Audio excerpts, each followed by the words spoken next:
So you got a 4-wheel drive knob or maybe a lever, and it probably says 2 high, 4 high, and 4 low.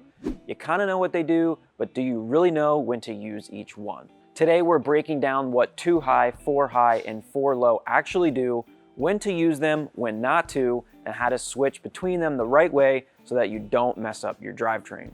All right, so let's start at the beginning. Your truck is probably in 2 high most of the time. That's 2-wheel drive, rear wheels only. You're going to be using this for dry pavement, good weather, and fuel efficiency.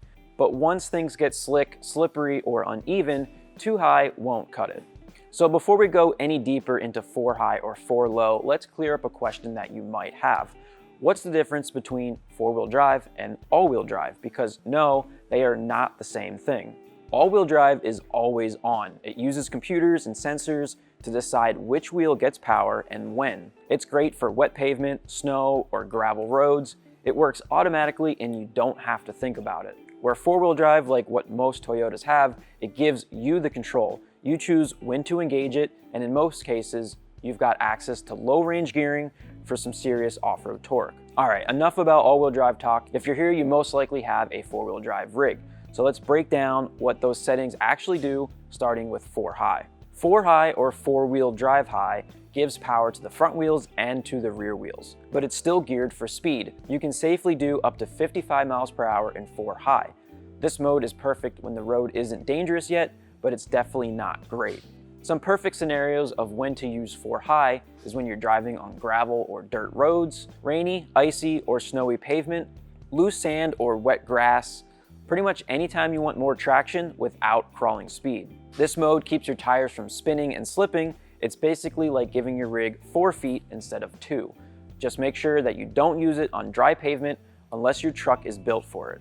This could end up causing drivetrain binding and damage. All right, so now let's talk about 4 low or 4-wheel drive low. This one's a little misunderstood. 4 low isn't just more power, it multiplies torque and slows everything down. It's a whole different gear range, which you'll feel instantly.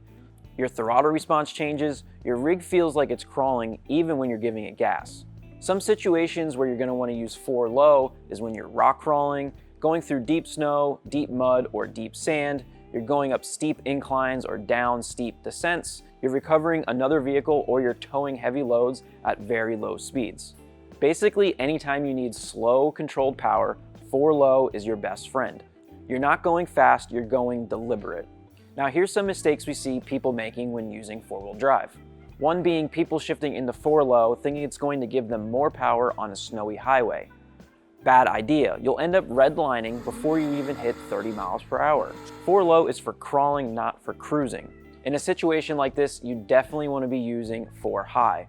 Another one that gets people, especially on rocks, in mud, or deep snow, let's say you're stuck, your tires are spinning, no big deal, right? But then boom, one of your tires suddenly grabs traction.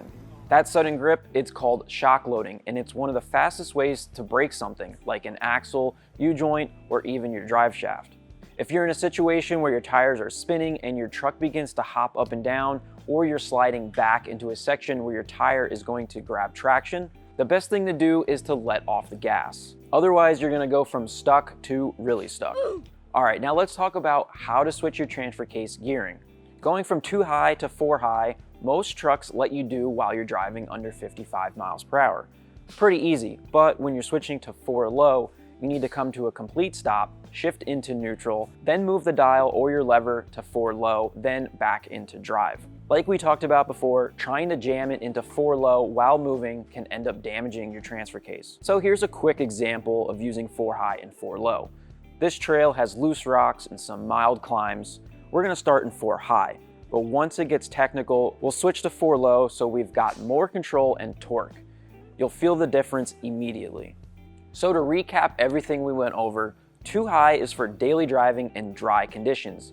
You want to use 4 high for more traction on loose or slippery surfaces and still be able to go up to 55 miles per hour.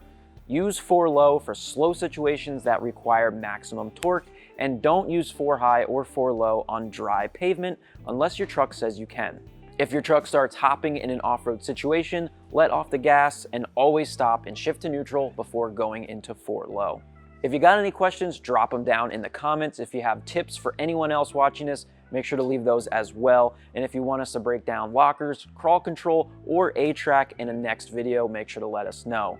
We'll see you guys in the next one, and thanks for watching.